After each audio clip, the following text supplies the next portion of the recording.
Good, ladies and gentlemen, I'd like to call this session to order. If I could encourage you all to take or to resume your seats, and we will make a start.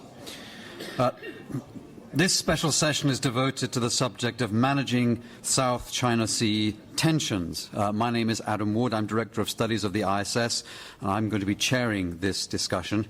I think this topic, if nothing else, is going to be a great antidote to jet lag or brain ache. It's been a long day already, but this, I think, will get us crossing the finish line with some tempo. Now, the South China Sea disputes have, of course, assumed a certain dominance in regional security preoccupations, as discussions at the Shangri-La Dialogue so far have made very clear. The disputes themselves are highly complicated, they are intricate, they're historical, they're often lacking in clarity, but their wider strategic significance is, I think, all too clear. At the opening IISS press conference yesterday, a question was posed by a journalist as to whether this region really faced a risk of major conflict. And in reflecting on that question, one can point to some of the necessary ingredients of conflict risk, many of which do appear to converge on the situation as we see it in the South China Sea. We're looking at a set of zero-sum territorial and sovereignty disputes prosecuted with some vehemence, nationalist impulses that demand satisfaction and in their absolutist character tend to preclude negotiation and compromise, a militarization of the disputes by various claimants, putting in place capabilities and postures intended to deter, but also providing, if necessary, the ability to coerce, in a wider regional context of rapid and advancing military modernization across the board, an action-reaction dynamic which resembles the features of a classic security dilemma trap, where bilateral and multilateral negotiations have yielded no significant results, and where the validity and legitimacy of outside third-party mediation and arbitration is not universally accepted, where claimants and other parties see themselves as having to uphold an inviolable principle, whether it is national sovereignty or whether it is freedom of navigation, as well as urgent practical interests, whether that is domestic political legitimacy or credibility with allies. Where regional security institutions have failed so far to impose themselves meaningfully on the problem, but in which the whole rather existential question of the future shape of the regional order is seen to be centrally part of the stakes, as are a wide set of international norms and institutions hitherto considered to be universal in their applicability and precious to all. So these are indeed all necessary ingredients of conflict risk, but happily they are not sufficient ones. They can be overridden provided that a degree of strategic restraint is present. And in this session we should discuss how that restraint can practically and pragmatically be produced. In an Adelphi book on the subject of the South China Seas, produced by the IISS some years ago, some of the components of that restraint were alluded to, but that might help. One of those is the clarification of claims, which, as I've noted, are often complex, convoluted, and a destabilizing factor in their own right. One could ensure that national militaries are not given an overly privileged role in setting of policies and in the shaping of national action. It's important for political leaderships to work to constrain nationalist forces, not fuel or placate them. And it's important for all leaderships to properly contextualize the disputes, setting them in the wider, longer-term context of strategic interests over the long term. Now, it's clear that as a principle, it's incumbent on the largest and most powerful countries to demonstrate a degree of leadership and forbearance in view of all of the stakes involved. But it's also incumbent on the smaller countries not to act in a way that might be judged to be provocative or to make excessive demands of others to demonstrate their credibility on certain issue. Now, those are some principles, but there may be more. The question is how operationally to enforce strategic restraint and risk management. It'll have political dimensions, it'll have an economic dimension, a military one, certainly a legal one. What are the instruments, the mechanisms, and the operations by which restraint in this part of the world on these issues can be institutionalized? So those are some of the questions that I think we should address ourselves to today. We have an excellent panel to guide us through this subject.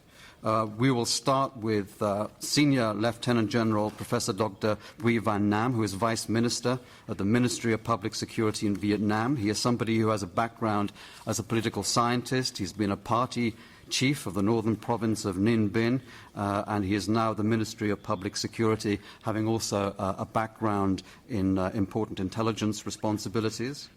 Then we'll hear from Major General Yunzhu from the Academy of Military Science of the People's Liberation Army in China. General Yao has been a frequent and a steadfast participant at the Shangri-La Dialogue and in the Fullerton Forum, and her interventions and comments are certainly always compelling and interesting to listen to. On Friday, we had a launch of an IISS report on the role of the European Union in Asia, in particularly Southeast Asian defense and security matters. And therefore, we can see that Dr. Michael Reiterer, who is the principal advisor on Asia at the European External Action Service, has leapt into the breach of the most sensitive issue in this part of the world with alacrity already. And the final speaker will be Robert Beckman, who is Director at the Center for International Law at the National University of Singapore, and he is head of its program in Oceans Law and Policy. So we have a diverse group of people with important perspectives. Vice Minister Nam is going to make his remarks in Vietnamese. You should therefore don the headset if you don't speak that language and select channel number 1 in order to hear his talks. We've asked the speakers in each case to make roughly 8 minutes or so of introductory remarks, and then we'll move over to the Q&A. Thank you very much. And Minister Nam, over to you. First of all, I'd like to express my sincere thanks to the Director of IISS for inviting me to this Shangri-La Dialogue.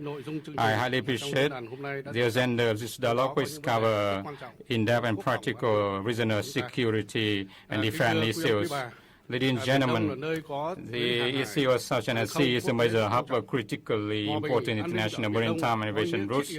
As a result, peace and security in this sea are essential to the peace and security in the region and the globe at large.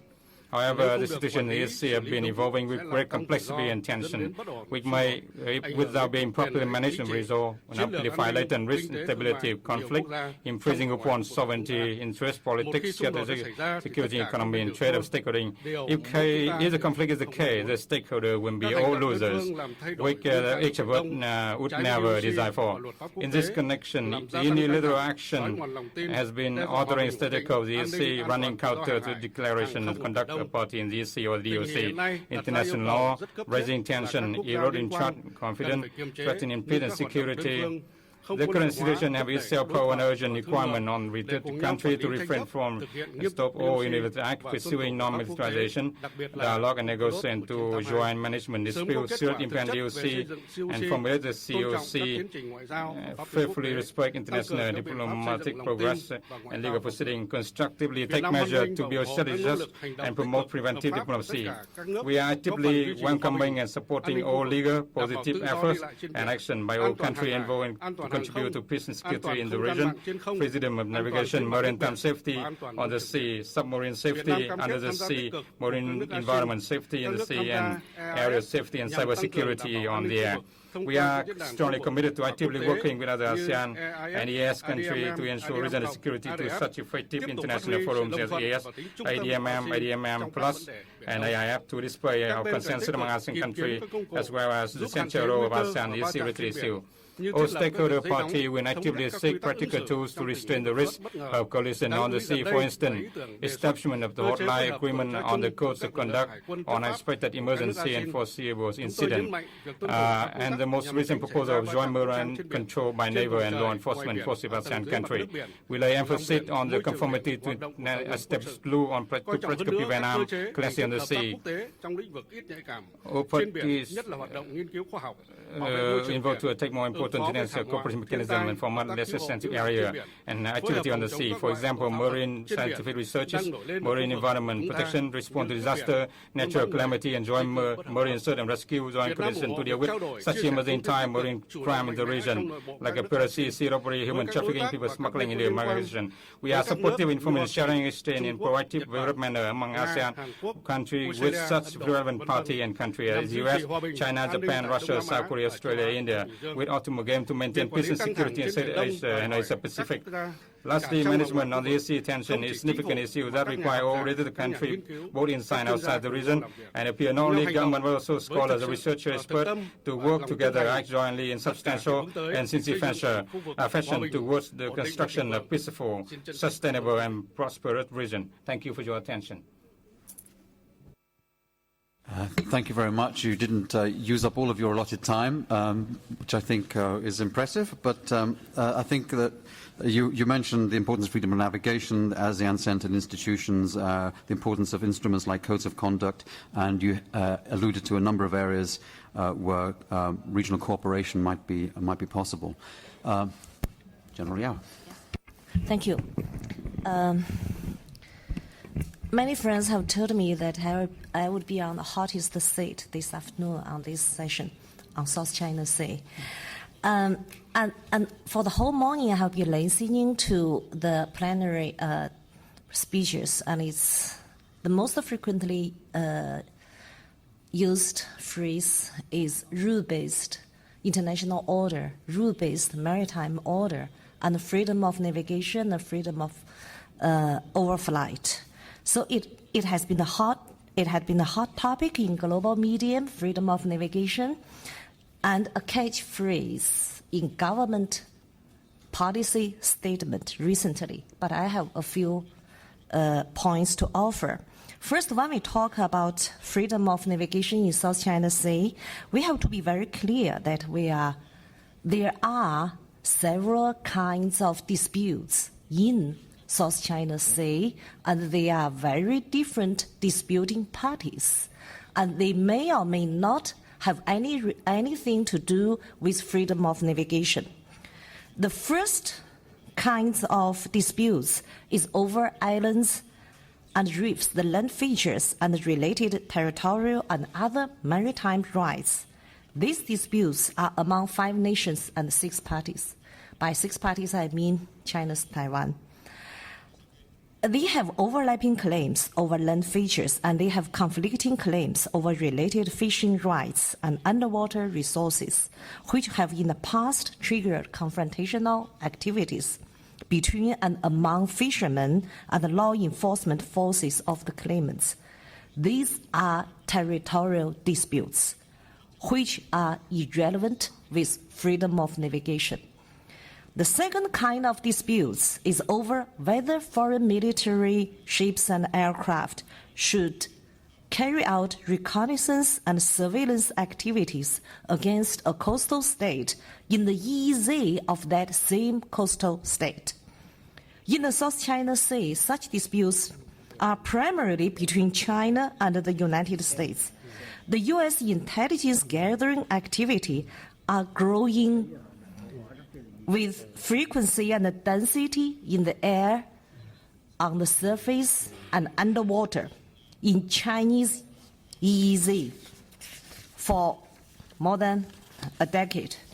Even though China and the United States each have different interpretations of the relevant articles regarding EEZ right, the disputes are mainly about military reconnaissance and counter-reconnaissance.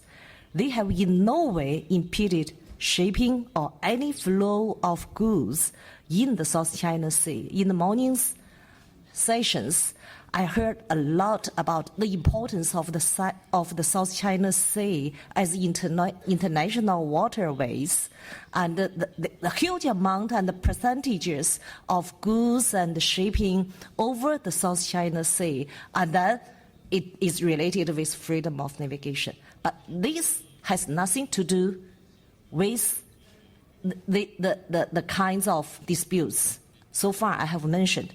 The third kind of disputes is over the freedom of navigation operations by the recently conducted by U.S. warships and military aircraft, which sail within 12 nautical miles of some land features in the Nansha and Xisha, that is Spratlys and Perissos Islands, or fly over them. This is a dispute between the United States and almost all the South China Sea claimants, including China, Vietnam, Malaysia, and China's Taiwan. The freedom of navigation operations are aimed to challenge the coastal states' excessive maritime claims, as phrased by the Pentagon official papers. And in a particular case in South China Sea, the freedom of navigation operations are aimed to challenge the request for pre-notification and pre-consent before transiting territorial waters or doing military exercises in the EEZ. In addition to the above-mentioned coastal states neighboring the South China Sea, India, Pakistan, Bangladesh, and Indonesia all have made the similar request in their respective national laws. So when we talk about laws, we have different laws. And the United States has carried out freedom of navigation operations not only in the South China Sea, but also in the Mediterranean, in the Red Sea, in the Caribbean Sea.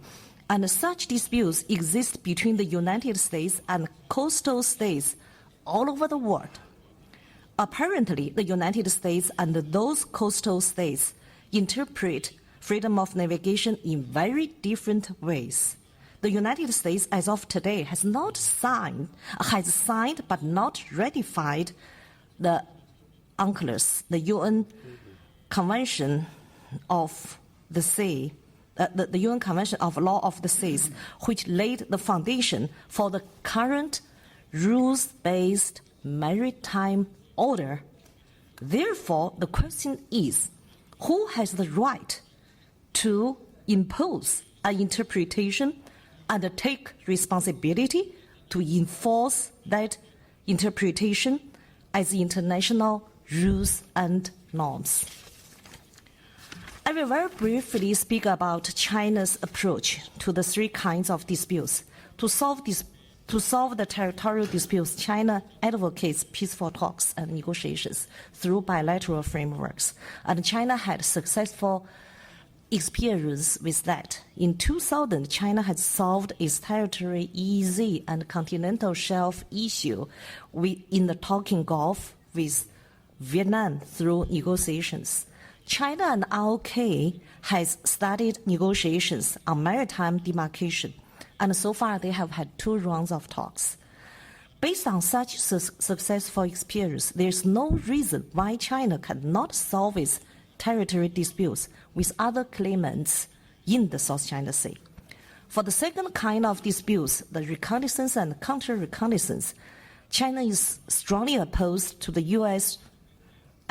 military activities in the Chinese EEZ and has requested a halt to all of them, because such activities are not to satisfy pure human curiosity.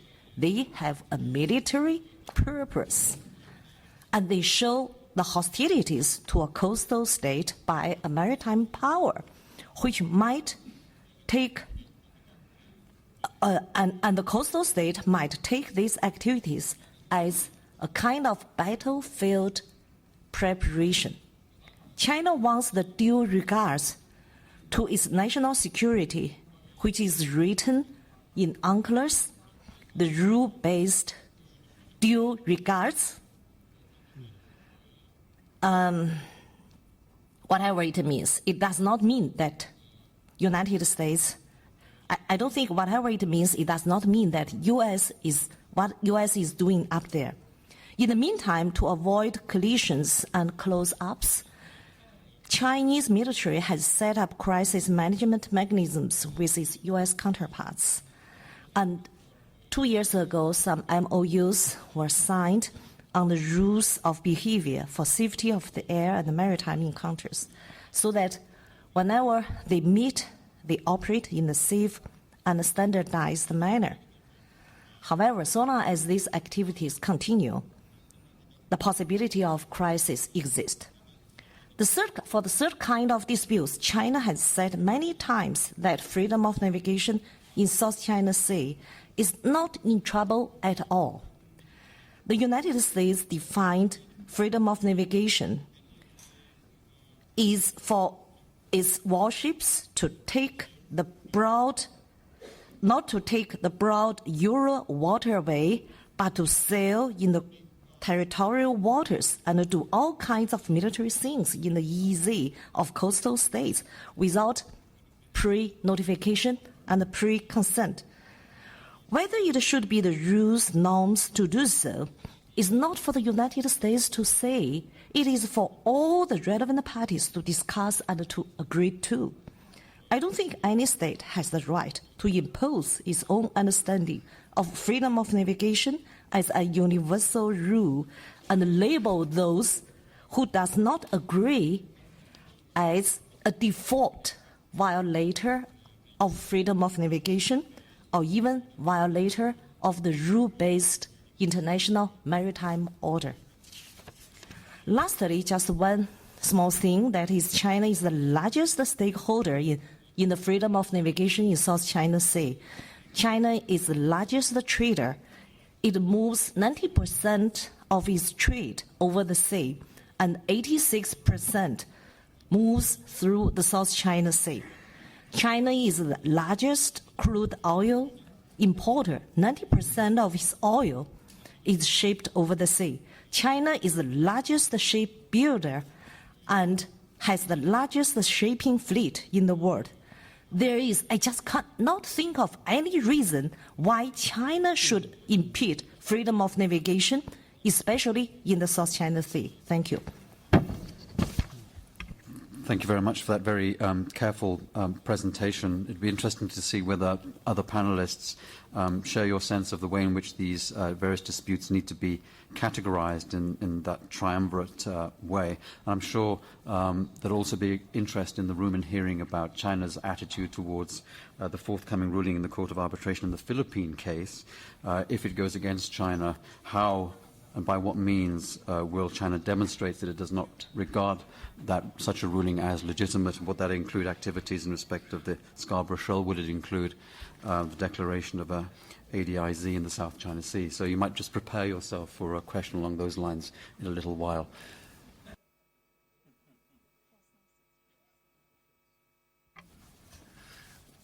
Well, thank you very much. I think it's my pleasure to talk about the position of the European Union. I think it's significant that we are invited to take the floor, and I take it as a recognition that it is also recognized that we have a stake in the security of the region, because I'm convinced that security has become indivisible. I must say, for me, it was interesting, because when I was a student at the beginning of the 80s and studying international relations, international law, I had to deal with something very new, and that was UNCLOS at the time. And what I learned at the time was that this is the codification of the existing law of the sea, that land dominates the sea is the principle of UNCLOS, and that was established after long and tedious negotiations.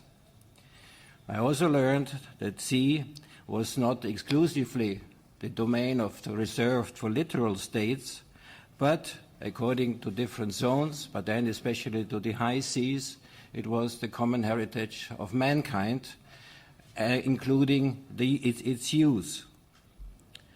I learned about the freedom of navigation and overflight for all, and the need to jointly manage shared resources. I learned that UNCLOS was not about sovereignty, and, for lawyers, very important, that UNCLOS brought a new and innovative approach to dispute settlement in making it compulsory. Now, 35 years later, I find myself working for an institution with 28 member states, which have all signed UNCLOS, and the European Union, which has signed UNCLOS, and collectively, the European Union disposes of the largest exclusive economic zone in the world. It's 380% of the landmass of the European Union. So just perhaps also to recap, subscribing to legal regimes, adhering to international law and supporting its implementation through due legal processes, through diplomacy, makes the essence of EU foreign policy. In addition to these reasons of principle, the EU is the largest economy, trade and investor worldwide on aggregate, and is therefore deeply involved in and with Asia. The trans-Pacific trade already for some time outperforms the transatlantic trade for the European Union, so we have a large share in the 5 trillion trade passing annually through the South China Sea. Economic, financial and political engagement leads necessarily to security engagement. And as I said at the beginning, security has become indivisible. I think this is useful to recall that element, and therefore the EU has a material interest even in an area which appears only on a superficial view far apart. And I think what also makes an interest, and the collective interest of nearly everybody in the room, UNCLOS is applicable worldwide. I have sometimes the view or the impression that we look at it a little bit myopic, as if UNCLOS would only play a role in the South China Sea. I think we have to step back a little bit and see that UNCLOS gives rights and duties worldwide because it is a worldwide treaty under the United Nations regime, and that might perhaps help us a little bit to have a more distant view. I have, in preparation of today's meeting, I looked through quite a few statements and declarations in which the European Union was involved in the last few weeks or months. And there I have seen a high degree of consistency. Some of you might think for once, but here I am convinced. There's a consistency in all the statements in advocating the following principles: focus on the rule of law, asking for the clarification of the base for any claims in accordance with international law, advocating dispute settlement by diplomatic or judicial means, including arbitration. And if you go down that route, you also have to accept the outcome. If we get into a system where you only accept the outcome if you like it, well, the lawyers amongst us know that's not the case, because if you decide, normally the win-win solutions are a little bit difficult. And the European Union is always advocating self-restraint. It underlines the importance of confidence-building measures and conflict prevention, conflict management, and is ready to offer mediation. And it has always encouraged to find a solution in the region, in encouraging that China and ASEAN find as quickly as possible a legally binding code of conduct. All that I think we have encapsulated very recently on a declaration which was published by the High Representative on the 11th of March as a statement of the EU 28, which means that all 28 member states of the European Union are behind that statement and the principles of that statement. I had, in preparing, I had already written down a few days earlier that we have a sort of policy of principled neutrality. So I'm joining the principle here. But coming from a neutral country myself, neutrality does not mean that you don't have an opinion. On the contrary, I think in our case, it means having a very strong opinion on the need to pursuing and implementing the rule of law, while being neutral on the outcome of a procedure, because that's up to the judges to decide. And also, as I have said from the very beginning, UNCLOS is not about sovereignty. So we don't take a view on the sovereignty involved, because sovereignty issues can be decided by another court in The Hague, the International Court of Justice, but there you can only get once that both parties agree. That's a big difference between UNCLOS and another regime. But if you sign up to UNCLOS, you sign up to the whole of UNCLOS. Well, if you think that's the usual European approach, a lot of words and no deeds, well, I think it's not true, because also if I look at the use member states have made of UNCLOS, it's quite impressive. I have quite a long list where member states of the European Union have made use of UNCLOS, have made use of the dispute settlement procedures. We have also sought from IISS the advisory opinion on illegal and unregulated and unreported fishing. The European Union is engaged in the United Nations to shape an ocean governance. Within the context of the G77, there is talk about biodiversity and beyond national border, which has a link with the marine environment, which is also a very important feature. We have developed EU regional sea basin strategies, which I think could also be relevant in this area. And all that, I think, is neatly encapsulated and put together in the Maritime Security Strategy, which was published in 2014. And in order not to remain just a strategy, it has also an action plan which goes with it.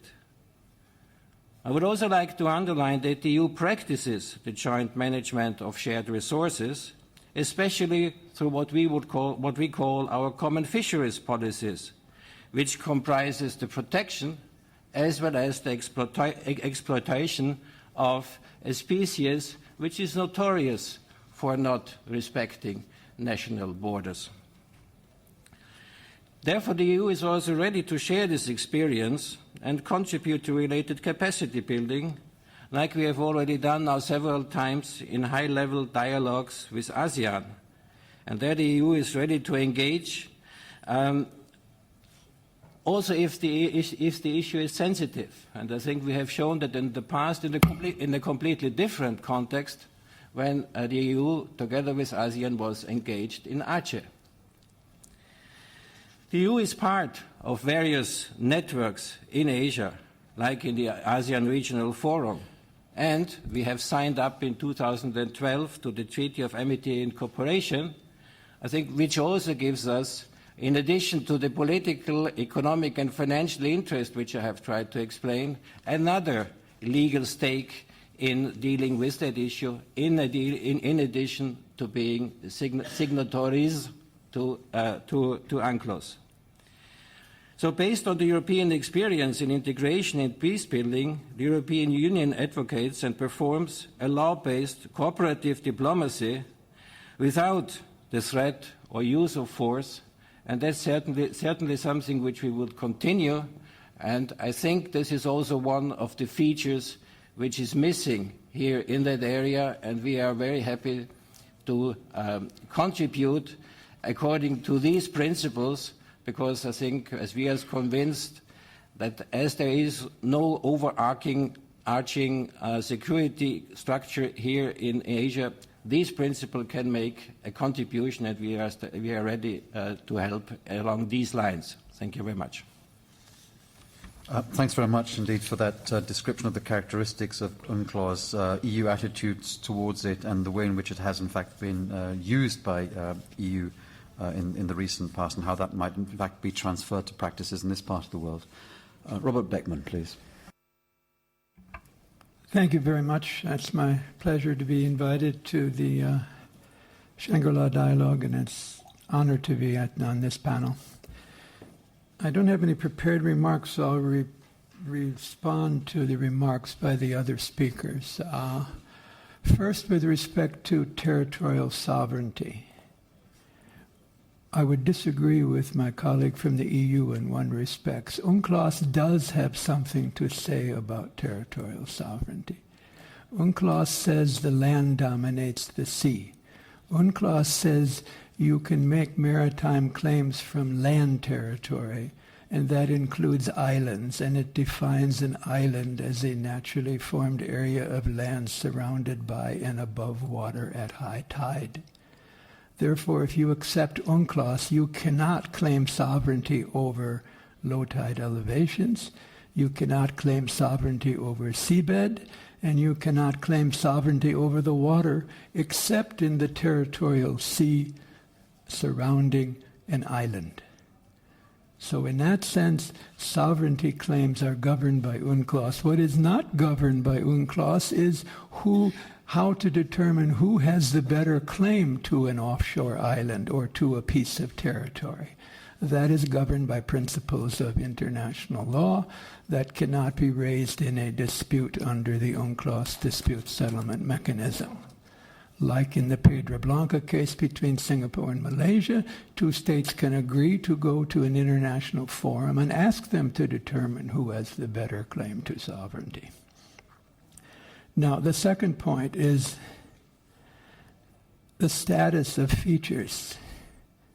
The status of features under UNCLOS, whether a particular insular feature or a geographic feature, whatever you want to call it, is an island entitled to a 12-mile territorial sea or 200-mile economic zone in a continental shelf. That is an UNCLOS provision. That is something which a tribunal can rule on the status of a feature and the entitlement of that feature to a maritime zone. That's not in any way excluded from the dispute settlement system. And that is being dealt with in the Philippine-China case. Another issue that we should understand is the economic zone concept. The economic zone is one of the critically important compromises in the law of the sea. As the name suggests, it is an economic zone. It gives the state not sovereignty, but the sovereign right to explore and exploit the natural resources in the zone between 12 and 200 nautical miles. In all other respects, the rules on the high seas on jurisdiction and freedoms apply in the economic zone.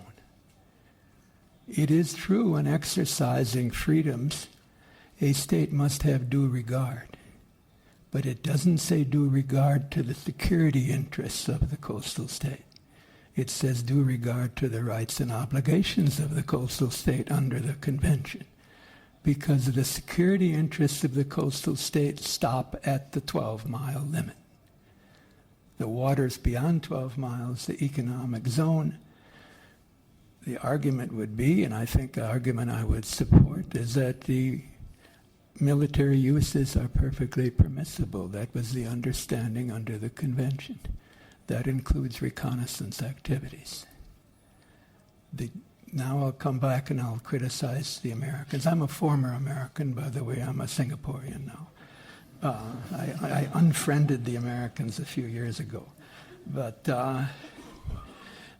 freedom of navigation operations, in this respect, I agree with Major General Yao in many respects. This is really not about freedom of navigation and overflight. Why don't we be honest on what we're talking about? This is about the freedom to conduct military activities, high seas freedoms beyond the 12-mile limit. And it's about the freedom to exercise navigation rights within the 12-mile limit. So it's not just overflight and freedom of navigation. It's navigation rights and high seas freedoms, including the right to use the high seas for military purposes and the economic zone for military purposes. So I think part of the confusion is Americans use the term freedom of navigation as a term of art, and they have a special meaning to it. But in Asia and many other parts of the world, people have different meanings for what freedom of navigation means, the right of a vessel to navigate on the high seas. But we're talking about reconnaissance, or other military operations, not freedom of navigation as such. So I think a clear understanding, and it's very interesting to me listening this morning, I wonder how many of the states that have made statements that they agree with freedom of navigation overflight have the same understanding of those terms as the Americans do. The final point I'd make, and I think China always makes the point, and it's a good point, is that who are the state that is not a party to the law of the Sea Convention, that in practice may comply with the law of the Sea Convention more than states that are parties. But the fact that you're not a party makes it very difficult for you to be the one to tell all the parties how they should interpret the convention. And I know the difficulties of the domestic politics in the United States and why they're not a party despite the strong urging of the military and other rational people. But it's hard for me to explain when all my students and others ask me, why is the United States not a party? It's because of domestic politics. But sometimes then other states can say they haven't clarified their claims because of domestic politics. So when we use domestic politics as a rationale for not doing things, then both sides can play that game. So it hurts the U.S. tremendously when they cannot. Now, your freedom of navigation operations, those who complain, I say be careful what you wish for, because if they do become a party, then you may not have to do FON operations to enforce rights. You may be able to bring a state whose laws are not compliant with UNCLOS before an international tribunal. It would actually give you one more major weapon in your arsenal to challenge activities that are unlawful. How am I doing on time? Am I over or I'm okay? Could you make that point again? Sorry? Could you say that again? The point about if the U.S. were to become a party to the law of the Sea Convention, one of the problems now is it doesn't have access to the dispute settlement mechanisms because only parties can invoke the dispute settlement system in Part 15. If you were a party and you believed that states had laws that were inconsistent with the law of the Sea Convention, you not only now you make diplomatic exchanges or protests, and then you do an FON, actual operation to challenge, but you would have another very important weapon. You could say either amend your laws or try to enforce them, or we will bring a case against you in UNCLOS. And you would be able to then perhaps have a legal order. Of course, the risk would be the tribunal may not interpret the law the way you see it, but I think that many times they would. And you'd be able to challenge the so-called excessive maritime claims. The final point I'll make on this, on FON operations in the South China Sea, you're actually not challenging excessive maritime claims in as much as you are trying to preemptively challenge potential excessive maritime claims, because as far as I read the Chinese law and practice, they have not claimed a territorial sea from any feature in the Spratly Islands. They have not claimed an economic zone from any island in the Spratly Islands. And they have not claimed the right to control airspace above any island in the south, because their own law says that claims of territorial sea are measured from straight baselines, and there are no straight baselines for the Spratly Islands. So it's a bit complicated as to exactly what is going on, and as I interpret U.S. action, you're sailing through waters to preempt a state from making a claim which you believe would otherwise be excessive. Nothing wrong with that. But I think we should understand what we're doing. The last point I'll make on FON operations is that the message is sometimes quite garbled, especially when you call it freedom of navigation, because you're doing more than that.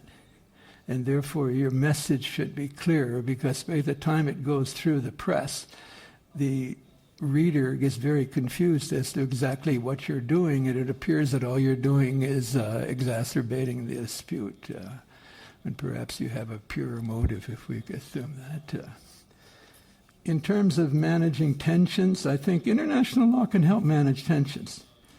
right? We could do many things. Clever lawyers can put anything in a document and it's law, if it's a treaty signed by two states. But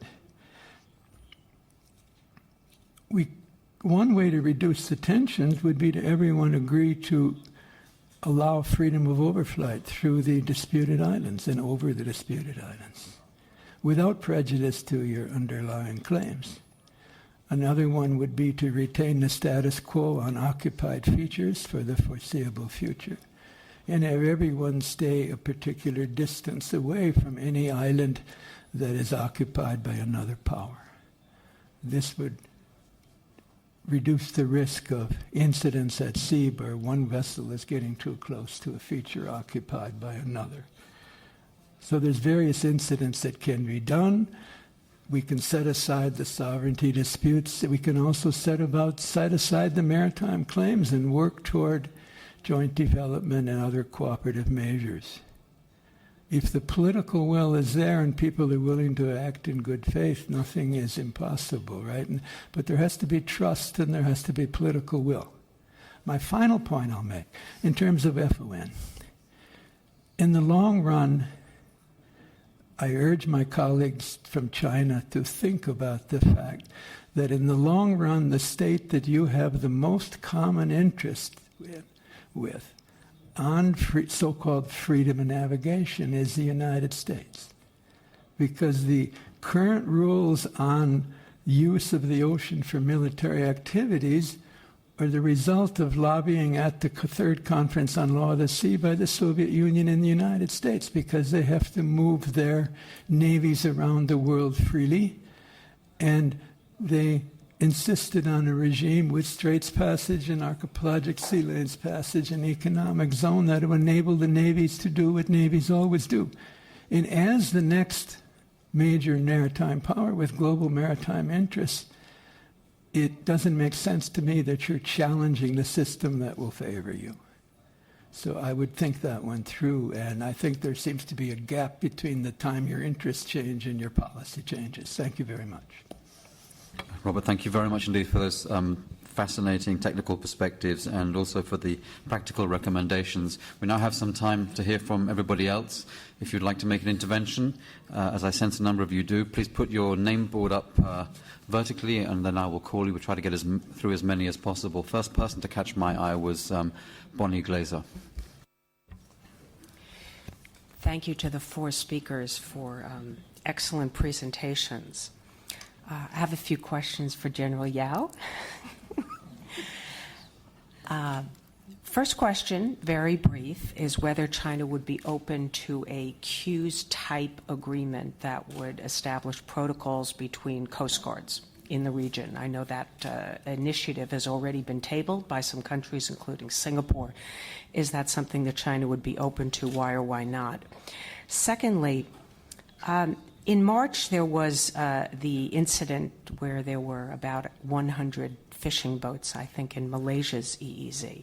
China's foreign ministry referred to those waters as China's traditional fishing grounds. And under UNCLOS, there is a provision under which if a country has its fishermen has fished in what is now another country's EEZ, they can raise that issue and negotiate a bilateral fishing agreement. It is up to that state as to whether to permit it. So why hasn't China raised this with Malaysia bilaterally? The fact that it doesn't suggests, of course, that China sees that it has historical rights in those waters. That is an example of China not taking advantage of some of the possibilities that UNCLOS provides. And then the third simple question is about the ongoing debate in China about the definition of the 9-dash line, the nature of what China's claim really is.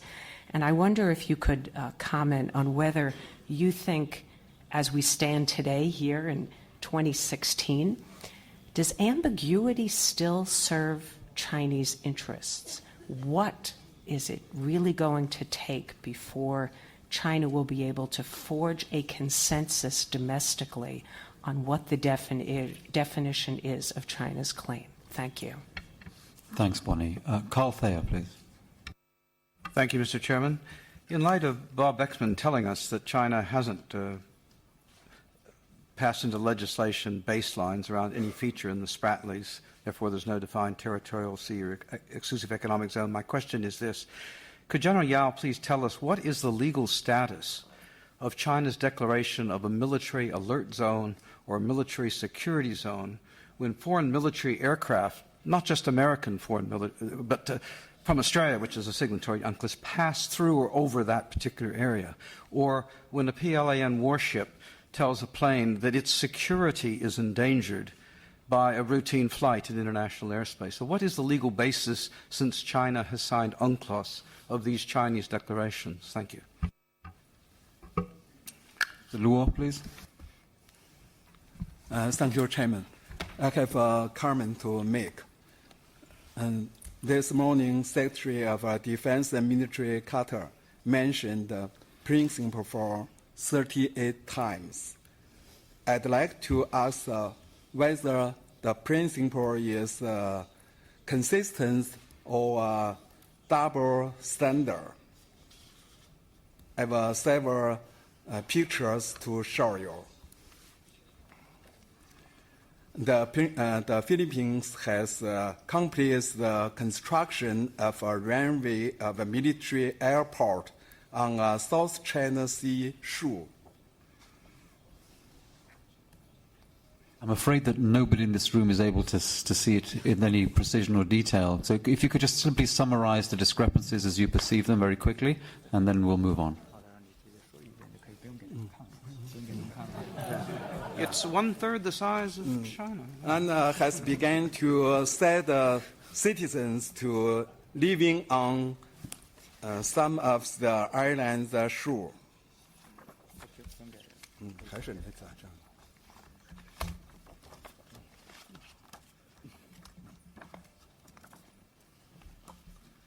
It has also changed South China Sea into the Western Philippine Sea.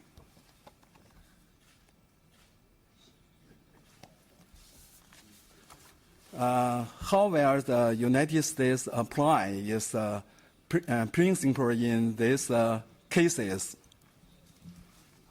Good, thank you. Then, you, sir, I'm afraid I can't read your name from this distance. I'm getting old. I need glasses. Thank you, Chair. My name is Bütikofer. I'm serving on the China delegation of the European Parliament. The European Parliament has adopted a resolution calling on all parties in the South China Sea to abide by the ruling that's coming up. Now, I understand that China does challenge the applicability of UNCLOS as regards this arbitration, and I would like to understand better from Mrs. Yao, why do you believe that arbitration under UNCLOS does not apply to the status of features in the South China Sea? Thank you. I think we'll return to the panel and give General Yao a chance to respond to some of the questions posed to her. I think there was something for Robert Beckman as well, and the others can pitch in as they deem relevant.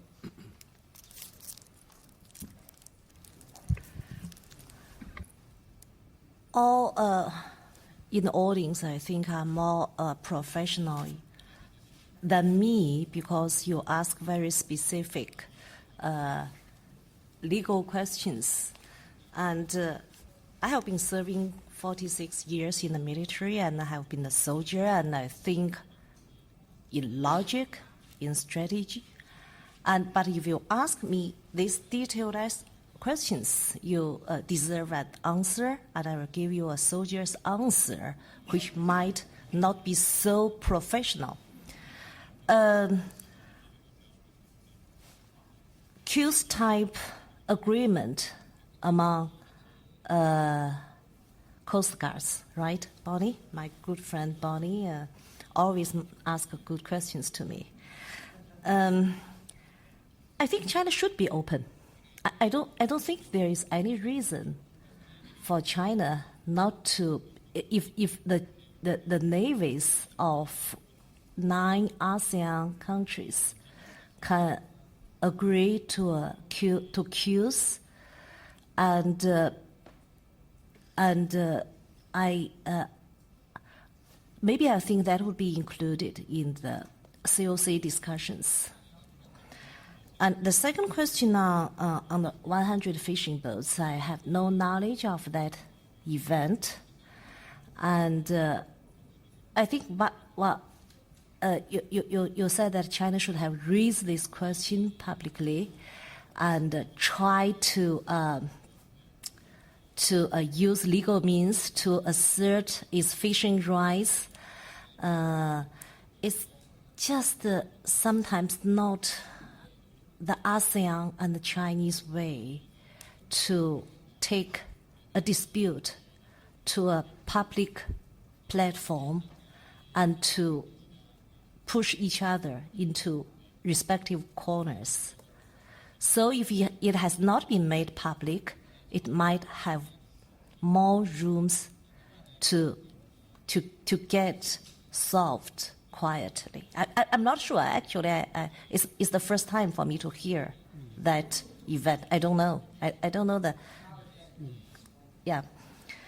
And on the ongoing debate on 9-line, I think yes, it is ongoing debate. If it is ongoing debate, it is ongoing, and it means that we are still debating. But ambiguity, is it still in China's interest? I can give you my personal opinion. I think it is still serves China's interest and also the interest of other claimants in South China Sea, because the ready excuse is domestic politics, as my Singaporean colleague has mentioned, a ready explanation. But also, I think it's not only domestic politics. It is just for China and other claimants to have more room to maneuver and to have more room to compromise. So I still think that ambiguity might be a good thing for China as well as for other claimants. And military alert zone. Military alert zone is a military term in Chinese PRA, and it is on the standard operational procedures. When you are guarding a piece of land, a territory, and you find something dangerous, you give warnings. And there are certain distance that is considered to be an area that warning should be issued. The ruling of arbitration, I think in 2006, China has submitted a written statement to the United Nations, saying that China would exclude itself from arbitration procedures on certain issues. And that submission of statement is in accordance with Article 298 of UNCLOS. If you think that China should abide, if China has signed into UNCLOS, it has to accept all the rulings, then why there is such an article in UNCLOS? Is it a loophole in the law system? If it is, we should try to gap up that loophole. Maybe I have answered all the questions. Thank you. Thank you. Robert, did you want to come in? Yeah, I'm not sure any of the questions were directed to me, but I'll answer. I'll comment on a few. Military alert zone, I have no idea what it is, but I think that it's one of the issues that should be discussed in the bilateral discussions between U.S. and China and brought within queues if possible. I'd like to comment in particular on the Philippine case and the 298 declaration. I think there's a lot of confusion in the press on this. Any state that ratifies the Law of the Sea Convention has accepted the compulsory procedures for dispute settlement. It's consent in advance. There need not be consent for a particular dispute. Malaysia brought a case against Singapore invoking the dispute settlement system without Singapore's consent, for example. Bangladesh did against both Myanmar and India and against Myanmar. The 298 declaration allows a state to exclude disputes on particular categories, including the provisions on delimitation of maritime boundaries and military activities. However, if the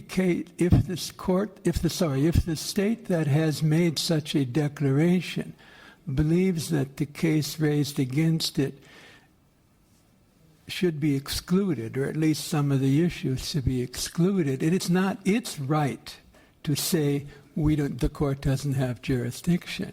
It has a right to challenge the jurisdiction of the tribunal on the grounds that this is really a dispute about maritime boundaries. But the Law of the Sea Convention is very clear. The tribunal decides whether the 298 declaration is valid or not the state objecting to jurisdiction. And therefore, I would argue, and the tribunal in this case has found that it has jurisdiction over issues such as the entitlement of particular features, the status and entitlement to maritime zones of particular features. It has also decided that it has jurisdiction, or it may have jurisdiction, over the issue of whether China's historic rights continue after UNCLOS in the economic zone of other countries. And that decision is therefore binding on the parties if they decide that issue. This is where I disagree with China's official position. Thank you. Thank you very much. I don't want to discriminate against anybody in the room who's not seated at the table, so if anybody at the back or on the sides wants to make an intervention or ask a question, just raise your hands if that's the case. Mr. Singh, please. Thank you, Mr. Ward. General Yao, that was an impassioned narrative that we heard in your presentation about China being the victim in various types of disputes. Truly, in a soldier's uniform and soldier's words, as you said, it sounded very convincing, but let me give you a few examples. Let me give you just one example because of shortage of time. It is said one must practice what one preaches or intends to preach. Now, you have been criticizing and blaming the United States for doing reconnaissance and enforcing or forcing you to do counter-reconnaissance, which is not a very healthy thing. Nobody wants to see anything of the sort after the Cold War got over. How about your own case, when in December of 2013 you sent a strategic platform into the Indian Ocean after announcing it, which was never done during the Cold War, by the way. And in 2014, you sent a conventional submarine. And when we asked you as to what was the reason for sending in a conventional submarine to disturb peace, the answer from the Chinese was that this submarine had gone in support of anti-piracy mission in the Gulf of Aden. Since when has the science of submarining permitted the luxury of looking at fishing boats and pirate skiffs from underwater is not known to me. Firstly, it's a waste of expensive platforms. Everybody understands what submarines are supposed to do when they go into other waters, which you call far seas. They are supposed to do reconnaissance. They are supposed to collect intelligence data. They are supposed to acclimatize themselves with the others' waters unseen, because stealth is an intrinsic characteristic of a submarine. And the last point I wish to make is that I have asked this question in many international fora where Chinese are present. I haven't got a convincing answer. What is the principle on which the 9-dash line has been made to float in the water if land dominates the sea? And how is it never got promulgated before 2009? I know that in 1947 or 1949 it was promulgated, but what happened during the UNCLOS? Secondly, kindly give Indians and the British the composition of that, chemical composition of that paint which sticks on water. Because if you were to give it to countries like the UK, and if at all they would like to take a cue from you, they would pull out the 1914 map of the British Empire, and the entire world would be covered in 1,000 dashes. India would use only 50 dashes from the island of Socotra to Malacca, claiming the 6th century practice of collecting toll. And the rest of us will have to go to the Arctic and the Antarctica. Thank you. No comment. Ms. Ueki, please. Thank you very much, Chairman. I have a question for General Yao as well. You mentioned 3 kinds of disputes, but I think you did not mention about the reclamation of the islands, which I think is probably a source of concern for many of us. And Chinese general have been. There has been statements from the floor in the plenary session, but it's not just China. Other countries are doing it also. But I think the magnitude and the scale of the airstrips that are being built, I think, are the concerns, and that is why so many of us are here in this room. Not just because of the details of the law, but because of the changes are being made on the ground or in the sea or whatever. So I would like you to comment on that, please. Thank you. I can't see the name completely, but please, yes, in the corner. Thank you, Mr. Chairman. I would like to make several comments and questions. First of all, I just would like to congratulate Major General Yao for a very clear presentation. I totally agree with you in the way you classify the matter in the South China Sea. People tend to see the South China Sea a very simple story, but it has different layers. However, I just would like to add to the first layer of the South China Sea dispute, which is the territorial dispute. To me, the South China Sea not only have the dispute over the Spratly, it also have the dispute over the parcel and the Scarborough. And to that extent, I just would like to seek your update on the Chinese effort in settlement zone dispute over the parcel and the Spratly. My second point would like to make is that thank you for speak for Vietnam on the matter of freedom of navigation. More exactly, is innocent passage in the territorial sea. However, I would like to clarify a little bit that in national legislation of Vietnam, although there is a provision on prior notification, but if foreign vessels fail to notify, they still enjoy the innocent passage through territorial sea of Vietnam. And the reason why we have that provision, we would like to facilitate safety of navigation. And to that extent, we don't think that Vietnam have a dispute over innocent passage with the United States. And it has been mentioned in our statement of the spokesperson of the Ministry of Foreign Affairs. My third point, it is a question that I would like to address to the 2 experts on the law of the sea in the panel. Although Major General Yao already admit that there is some ambiguity on the 9-dash line, but perhaps we can presume that still the 9-dash line can serve for a claim, maritime claim of China. So I should like to seek your comment on the effect of a maritime claim of a country prior to UNCLOS, how it come into effect once that country has already signed and fully become a members of UNCLOS. Thank you. Thank you. Ren Shao, please. Thank you. A couple of comments. First, according to the relevant bilateral agreements between China and the Philippines, the 2 governments commit themselves to find a solution to the problems through bilateral talks and negotiations. And on the basis of this, my understanding is that the two countries should try to find a resolution through what they agreed upon beforehand. Second, China has its own of its own experience. China used to have a number of land territorial disputes. China shares borders with as many as 14 countries, and China had territorial disputes with most of them.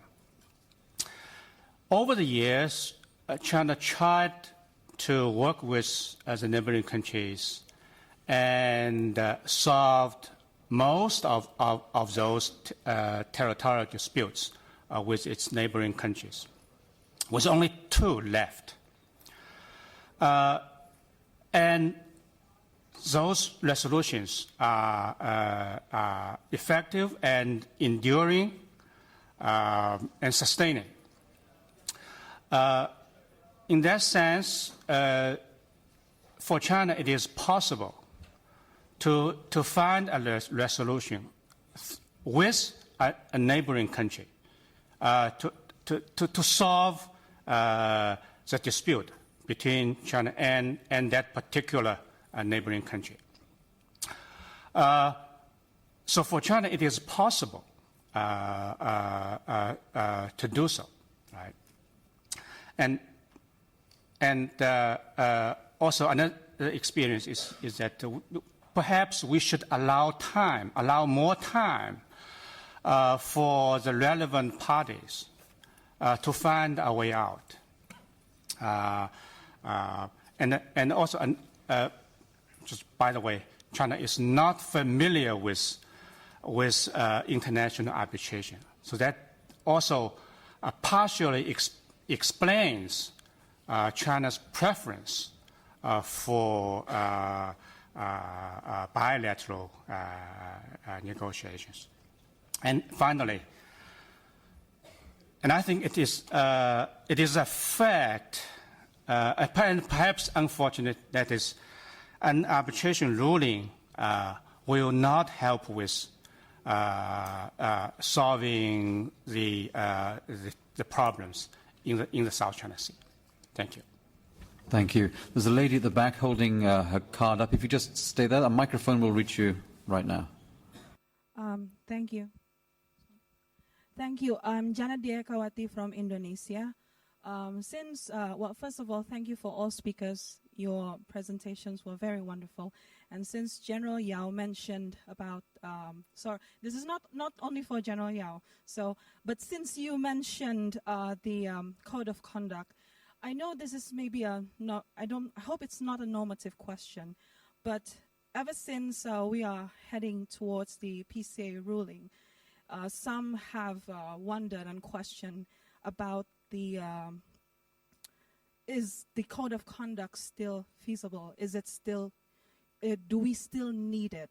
Can we realize it? And will it still work? So my questions to all speakers, do you consider, of course for General Yao, of course this is your personal opinion, so waiting for your soldier type answer perhaps, do you think that the code of conduct between ASEAN and China on the South China Sea will remain relevant for everyone? Thank you very much. Thank you very much. And Ambassador Morales, please. Thank you very much, Mr. Chairman. I just have a few comments to make on the presentations made. With regard to the bilateral negotiations, it is true that the Philippines and China went into bilateral negotiations, but the fact that 20 years of bilateral negotiations did not lead to any resolution of the disputes, and in fact, to the Philippines' point of view, resulted in the deterioration of the situation, prompted the Philippines to seek arbitration. And if one will read, if our Chinese friends will read the ruling of the arbitral tribunal on the issue of jurisdiction, there is ample evidence that would show that, in fact, we have gone through bilateral negotiations. On the issue of peaceful resolution, we agree with China that it should be done peacefully. In May 2014, the Philippines concluded with Indonesia maritime boundary delimitation on the sea that we share together. And it shows that a peaceful resolution through negotiation is possible. But as pointed out by General Yao, when we have different interpretations, the question arises as to which interpretation should prevail. And in the Philippine view, the differences in interpretations could only be resolved through a third-party body competent to decide on the issue. And that's why we brought it to the arbitral tribunal.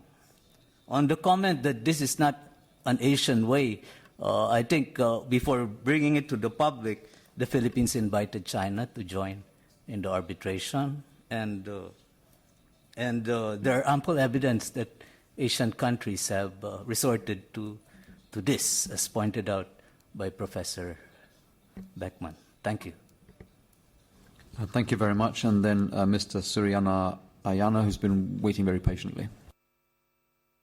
This is again addressed to General Yao. This morning, the Indian Defense Minister echoed almost word for word what the U.S. Defense Secretary had said on freedom of navigation in South China Sea. And recently, the two leaders, Modi and Obama, had issued a vision statement on South China Sea, where the two countries agreed to cooperate and coordinate their strategies for stabilizing South China Sea. I want to know, as a military officer, have you seen any evidence of India joining hands with the US in trying to stabilize the situation in South China Sea? If so, we would like to know the details. And if not, do you think it's just an empty balloon? Thank you. Thank you very much. We have to end this session punctually at 6:30. That gives us 10 minutes. I want all of the panelists to have the opportunity in that time to make some of their remarks. Maybe the burden of the work is on your shoulders, General Yao, in that respect. But let's do it in reverse order to how we started. So can we begin, please, with Robert? I think there were some direct questions posed to you. Not sure how many were posed to me. I think Lan Eng asked a question on the maritime claims and the 9-dash line. I think this will be one of the issues to look for in the arbitration decision when the award is issued. As I understand the Philippines case, they have asked the tribunal to rule on the extent to which China's historic rights would continue after China ratified UNCLOS, insofar as they're claiming historic rights in someone else's economic zone. And I think the Philippine argument is, we have sovereign rights, and therefore you gave up any historic rights when you ratified the convention. But we'll see what the tribunal rules on that. And I think that would take care of the 9-dash line in to that extent. Whether China then says we actually claim the islands inside the 9-dash line, that would be another option. But I don't think, my own view is I don't think that the deliberate ambiguity is any longer in their favor, and it won't be so ambiguous once the decision is announced.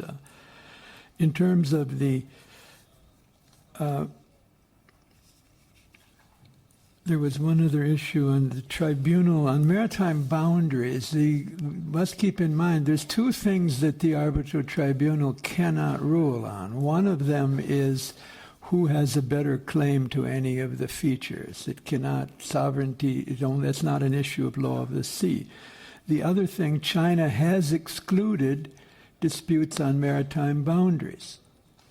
Now, that's different from the status and entitlement of features, but the tribunal cannot draw any boundaries. If the tribunal finds that some of the islands are entitled in principle to an economic zone, it cannot engage in boundary delimitation because that's excluded by China's declaration.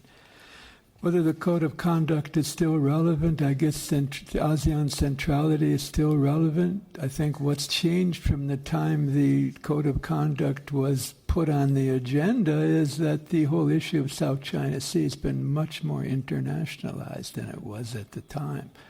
And therefore, in addition to a code of conduct, you probably need some kind of arrangements with other powers that clearly have an interest in the matter. Michael, please. Well, just briefly, I think I would pick up on the code of conduct, the question which was asked, because if you bother to read the 2002 declaration, I think that this is very relevant. I always have it on my desk. I even have it with me. The parties concerned undertake to resolve the territorial and jurisdictional disputes by peaceful means without resorting to the threat or use of force through friendly consultations and negotiations and so on. If you read through that, it is relevant, and if it were to be applied, I think we would have less of a problem. And the same applies by the Treaty of Amity and Cooperation, which I have mentioned, where you find all the principles which are mentioned here and which actually are already undersigned by all the countries in Southeast Asia and by parties out of the region, like China or the European Union. So I think there's a lot of material actually already at hand, and I sometimes wonder if we could not make better use of that, and if we could have, I think, a thorough discussion of how to make use of all the principles, rules and regulations to which we are already bound. Wouldn't that be an innovative step in order to try to find a solution? Thank you very much. Are you ready? Yes. Good. Ready as always. To Mr. Singh's many questions, the Chinese submarine going to Indian Ocean as part of the fleet to replace the flotilla, which was already in the Gulf of Aden for more than 3 months, is part of the flotilla to replace the existing flotilla to do the anti-piracy and escorting and protection of slugs missions.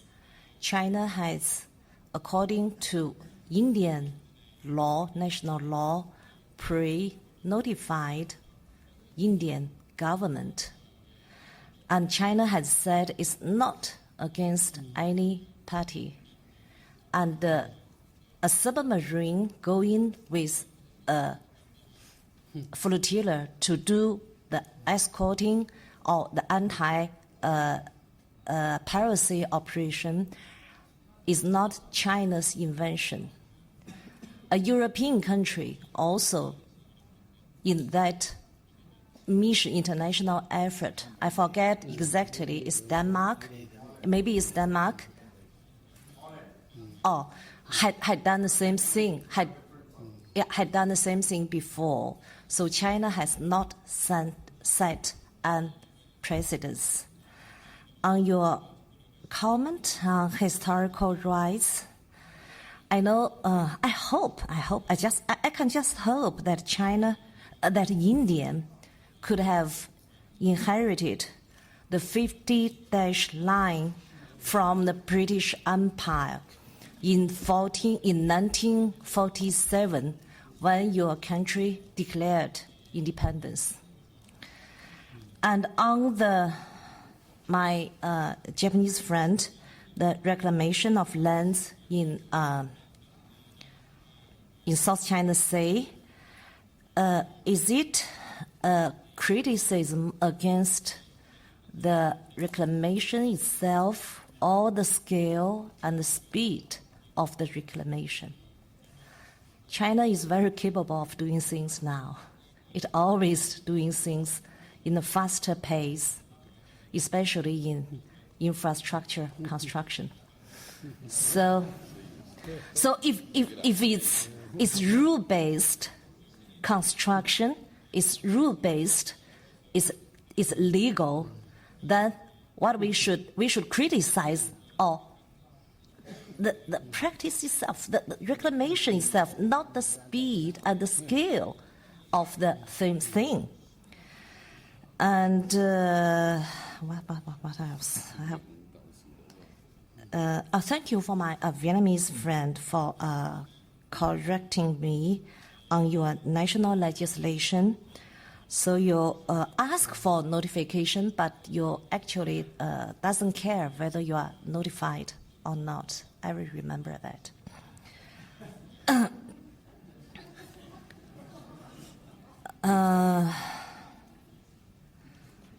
And on my Indonesia friend, on the DOC, is it still relevant? I think it's still relevant. China is very serious about the treaty it has, the agreement it has signed into, and China had great regards to the DOC. I think you mean DOC, not COC, which are still under discussion. You mean COC? DOC or COC? COC is still under discussion. It had not been concluded yet. And China's position on COC is that China supports the discussion, the negotiations of the COC, but China's views and interests should be taken into consideration when the COC is negotiated. On the Filipino question about arbitration as as the last resort, I don't think the Filipino government has consulted the Chinese government before it submitted its arbitration case to the tribunal. And before the Filipinos submitted the arbitration case, I think we had bilateral as well as multilateral agreements on friendly negotiations on peaceful means to solve the disputes between us. And India joining hands with the United States, do I see Indian military joining hands with the United? I don't actually. I don't think and you see when the Indian military join hands with the United States to stabilize the South China Sea. Can anyone do that? Can any country stabilize the South China Sea situation by joining hands with the United States and do some things military in the South China Sea? I doubt it. I think that's all, maybe all of them. Thank you very much. Vice Minister Nam, would you care to make some concluding remarks, please? Excuse me, Mr. Chairman. Major General, I just forgot one of my questions. Sorry. If you're not going to specify the question, then you might have to just ask her after this session. Vice Minister... Your question about Paracel, Xisha Islands, right? China's official position is that Paracel is undisputed Chinese territory. Vice Minister Nam.